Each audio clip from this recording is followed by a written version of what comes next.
bienvenue à toutes et à tous à bord du vélo taxi de Je vous conduis.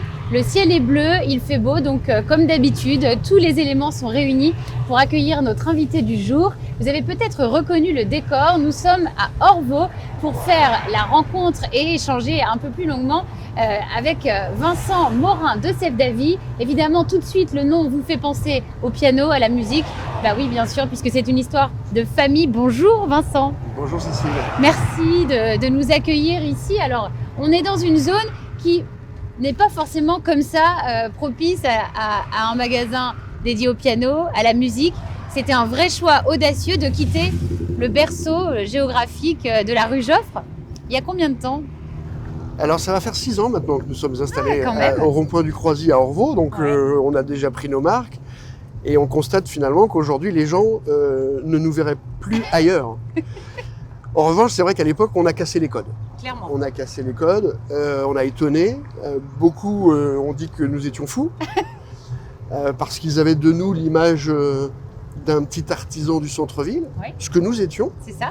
Mais finalement, ce que nous sommes toujours aujourd'hui. Ouais. On a juste changé l'écrin, la boîte, avec un bâtiment très moderne, avec une façade très vitrée, qui est très belle, qui est très lumineuse. Mais à l'intérieur, il se passe la même chose. C'est ça. C'est la passion du piano, c'est le métier traditionnel de facteur de piano. Et l'émotion face à l'instrument, l'émotion partagée, c'est quelque chose qui est dans nos gènes et qui ne changera jamais. C'est magnifique. Alors cette histoire, je veux bien qu'on revienne un petit peu en arrière. Elle a 80 ans, l'aventure. Elle commence avec un certain Jules, votre grand-père, se poursuit avec Cécile, votre mère, et vous êtes la suite logique ? Oui, si tant est qu'il y ait des logiques dans les transmissions d'entreprises familiales, c'est parfois simple, c'est parfois compliqué. Nous, ça s'est fait comme ça. À l'époque, je venais de fêter mes 40 ans. Je faisais tout à fait autre chose. C'est-à-dire quoi ? J'étais jeune cadre dynamique, comme on dit, dans une multinationale américaine. Ok. Donc je faisais un métier pas très passionnant finalement. Et nous sommes en 2009, mon grand-père décède. D'accord. Et se pose la question de la succession de l'entreprise. Et voilà, à l'époque, je me suis dit que c'était intéressant peut-être de donner du sens à son métier, et d'être un petit patron. C'était parfois plus riche de sens que d'être cadre dans une multinationale où on est vite un pion. Sachant que vous étiez déjà complètement imprégné par la musique, par le piano en particulier. Enfin, on peut le supposer en tout cas. Oui, ça coule dans nos veines dans la famille de Sève d'Avy. On fait tous du piano, on est passionné par cet instrument. Moi, j'ai appris à marcher au milieu des pianos de l'atelier magasin de mon grand-père. Donc c'était un retour aux sources, un retour à la passion qui m'a jamais quitté. Ça consiste en quoi aujourd'hui être à la tête de cette entreprise ?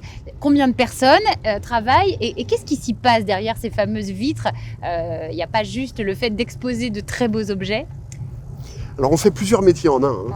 Alors on a fait le choix de nous recentrer exclusivement sur le piano. Il fut un temps, l'entreprise était généraliste. On a vendu des guitares, des batteries, des percussions, des instruments avant. On a fait le choix de se recentrer sur le piano.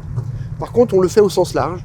Piano numérique, qui est le gros de nos volumes aujourd'hui, parce que c'est facile d'accès, c'est plus facile à transporter, on peut jouer au casque, donc on n'embête pas les voisins. Et puis on a notre marché de valeur, le marché du vrai piano traditionnel qu'on appelle le piano acoustique. Oui.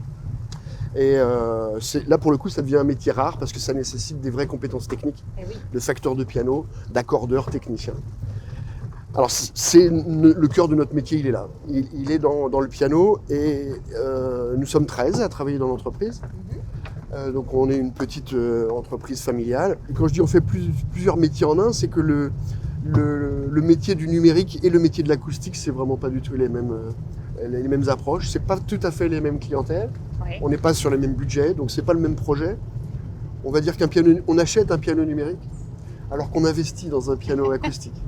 Il y a une dimension long terme, une dimension patrimoniale presque. Ouais. On sait qu'on va acheter un piano acoustique pour le transmettre à ses enfants, qui eux-mêmes pour le transmettre à leurs enfants. Voilà, il y a une autre dimension. Donc ça nécessite une pratique un peu plus dans la durée. Donc c'est pas le même discours, c'est pas la même exposition. Ni les mêmes compétences évidemment pour gérer tout exactement. Ça. Vous-même, vous avez un piano chez vous, c'est quel type de piano ? Alors, je pars du principe que vous avez un piano chez vous. J'ai un piano à la maison. Alors c'est vrai que c'est un piano qui a une histoire. C'est un piano que j'ai retrouvé chez un particulier. Et pourquoi j'ai racheté ce piano parce que je pense que c'est le premier piano à queue qu'a vendu mon grand-père lors de la réouverture du magasin après la guerre. C'est un Steinway, je me suis fait plaisir. Oui, accessoirement. Et c'est un piano qui était dans un état délabré. Et on a passé beaucoup de temps à l'atelier pour lui redonner une seconde jeunesse. C'est un piano qui a une âme. Et une sonorité particulière ? En tout cas, cette sonorité m'a plu et m'a touché. Voilà. C'est un choix très subjectif. Mais oui, on imagine que c'est toujours un choix très subjectif. Ouais. Je veux bien qu'on remonte un petit peu dans l'histoire, puisqu'on parle justement de l'après-guerre. Votre grand-père, c'est quand même particulier ce qui lui est arrivé, parce qu'on parle d'un accident de la vie qui a créé une très heureuse destinée. Oui, c'est tout à fait ça. Jules de Sevdavy est enfant d'une famille très modeste dans la banlieue de Rennes. Il est agriculteur. Enfin, il était amené à reprendre la ferme familiale. Oui. Et il a 8 ans quand il se crève un œil en allant défagoter du bois pour mettre dans la cheminée. On est en 1925-26. Il est très mal soigné. Il y a encore beaucoup de blessés dans les hôpitaux. Et donc, l'œil malade infecte l'autre œil et progressivement, il va perdre la vue. Ce qui est un drame parce qu'à cette époque-là, on ne savait pas quoi faire d'un enfant aveugle dans les champs. Donc un enfant rejeté par sa famille, un peu abandonné, qui vit une détresse incroyable. Et donc il est placé à Nantes dans un établissement spécialisé qui s'appelle la Persagotière. Et c'est là qu'il va découvrir la musique. Et c'est là qu'il va apprendre le métier d'accordeur, d'organiste. Et finalement, il va se passionner pour la musique et pour ce métier. Et il va en faire son métier. Et chose incroyable, c'est ce qui va lui permettre de s'élever socialement vis-à-vis de sa famille qui l'avait rejeté et qui, elle, est restée très modeste. Modeste, pas sur le plan purement financier, c'est pas la question, mais modeste en termes d'ouverture culturelle, d'ouverture à l'art. Il est passé du statut d'enfant rejeté à enfant modèle. C'est une très belle histoire. C'est une très belle histoire. Et puis, on dit dans la famille, à toute chose, malheur est bon.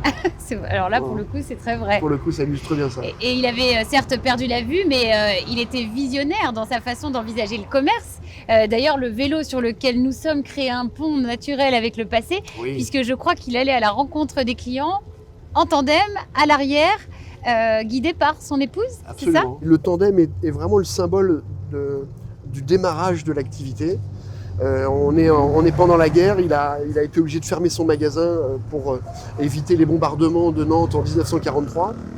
Et il va effectivement aller accorder les pianos chez les particuliers jusque dans les confins de la Vendée, en tandem, piloté par Marguerite, sa femme. Et c'est l'image d'un couple très uni qui ont été complémentaires toute leur vie. Marguerite, ma grand-mère, avait des problèmes de hanches. Et Jules était ses jambes. Et toute leur vie, ça a été ça. Et à l'inverse, effectivement, Marguerite a été les yeux de Jules. Le tandem est un joli symbole. C'est d'ailleurs le tandem qui a été choisi comme étant le logo de la nouvelle aventure. De la nouvelle aventure. Qu'on va peut-être évoquer ensemble. Et on va l'évoquer. Oui, justement, ça nous offre une parfaite transition puisque Jules et Marguerite sont sur l'image de ce club qui vient de naître, le club des 88. Il s'agit de quoi exactement, Vincent ? Alors je rebondis sur l'anniversaire des 80 ans de la maison pour mener une opération dont je suis très fier, je vous avoue. On le voit, il y a l'œil qui pétille. Oui, alors l'idée, j'ai rien inventé, c'est quelque chose qui se fait beaucoup aux États-Unis, mais en France c'est assez innovant. En 2 mots, c'est vraiment un projet à plusieurs volets. Le premier volet, c'est de réunir 88 mécènes qui vont s'associer pour cofinancer un piano qui sera ensuite remis au Conservatoire de Nantes. Alors pourquoi 88 ? Pourquoi ? Cécile, vous l'avez peut-être deviné. Je sais que vous êtes pianiste, donc vous avez la réponse. 88, c'est le nombre de touches que compose un piano, noir et blanc confondu. Absolument. Donc on est dans une logique purement d'illustration d'une politique RSE. Adossé à un fonds de dotation. Et donc adossé à un fonds de dotation, ce qui permet effectivement d'avoir un bénéfice fiscal de réduction d'impôts. Pour les entreprises. Pour les entreprises et pour les particuliers d'ailleurs aussi. Oui, d'ailleurs. Mais là, l'idée, c'est effectivement de réunir des entreprises. Pourquoi ? Parce qu'il y a un deuxième volet, c'est qu'en finançant cette touche, l'entreprise va bénéficier de places pour un concert qui sera donné au Théâtre Gralin le 3 novembre 2022. Et donc dans le public, ce seront des invités, des entreprises donatrices.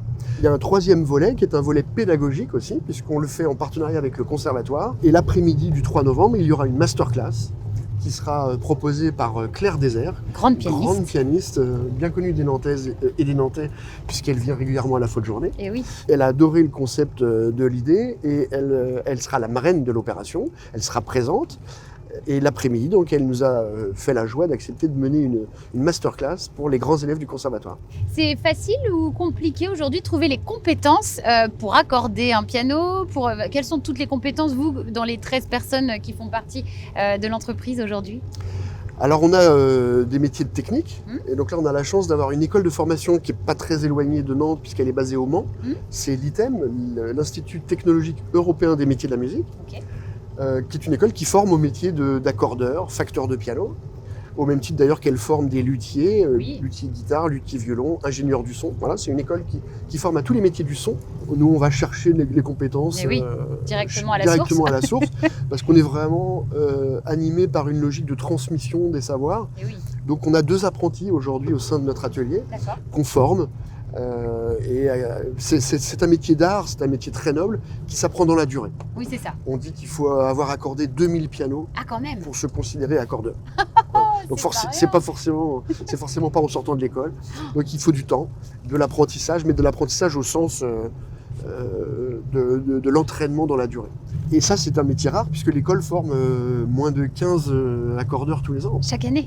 Ah, donc c'est une problématique de recrutement pour nous, mais le métier de vendeur de piano aussi, parce que il faut être pianiste. C'est ça. On ne vend pas un piano comme on vend une voiture, pour reprendre le lien avec les voisins. Il faut justement savoir faire sonner l'instrument pour pouvoir démontrer les différences. Pour les pianistes débutants qui n'ont aucune connaissance dans l'instrument, c'est à nous de le faire sonner, de le présenter. Donc il faut être pianiste, mais pas trop. Parce que quand on joue trop bien, on impressionne. Oui, c'est intéressant. Le client nous dit je ne serai jamais comme vous. Donc faut pas être trop musicien. Puis il faut être vendeur parce que c'est un acte qui nécessite une vraie réflexion. Donc il faut être à l'écoute, il faut savoir convaincre, mais pas trop. Parce qu'on n'est en effet pas des vendeurs de voitures ou pas des vendeurs de canapés. Donc il y a une relation. C'est une vente, mais qui se fait dans la confiance, avec beaucoup de pédagogie. On n'est pas du tout dans l'agressivité commerciale, on est dans le conseil, dans l'accompagnement. Quel est le dernier morceau qui vous ait provoqué une émotion, joué au piano par quelqu'un, peu importe l'âge, le niveau, le style, vraiment la dernière fois qu'une émotion ait pu être provoquée? Alors moi j'aime les passerelles.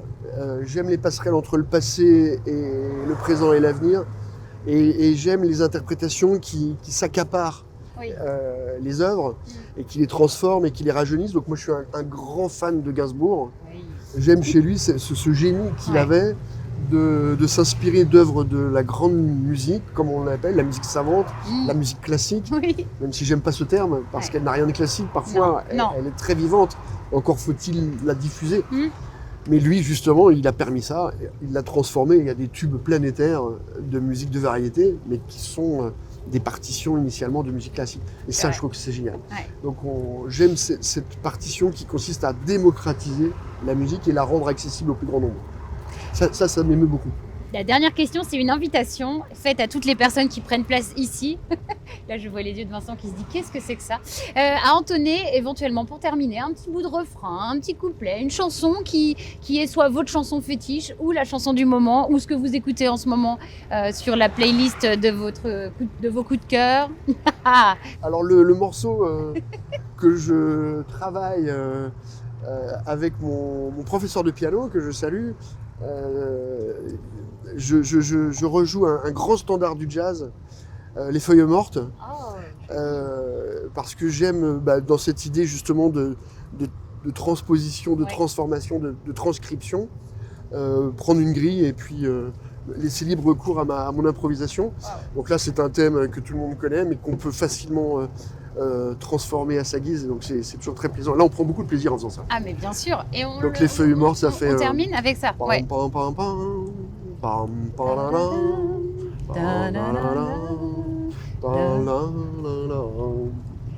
Bravo. Voilà. Merci beaucoup Vincent. C'est parfait, je trouve, les feuilles mortes en cette période automnale sous les Magnifique. arbres. Oui, très bien. Jusqu'au bout. Quel alignement. C'est incroyable. Merci beaucoup. Cécile. Merci pour ce très agréable moment. Merci à vous d'être fidèles au rendez-vous et à très bientôt pour un nouvel épisode de Je vous conduis. Je vous conduis vous a été présenté par CIC West.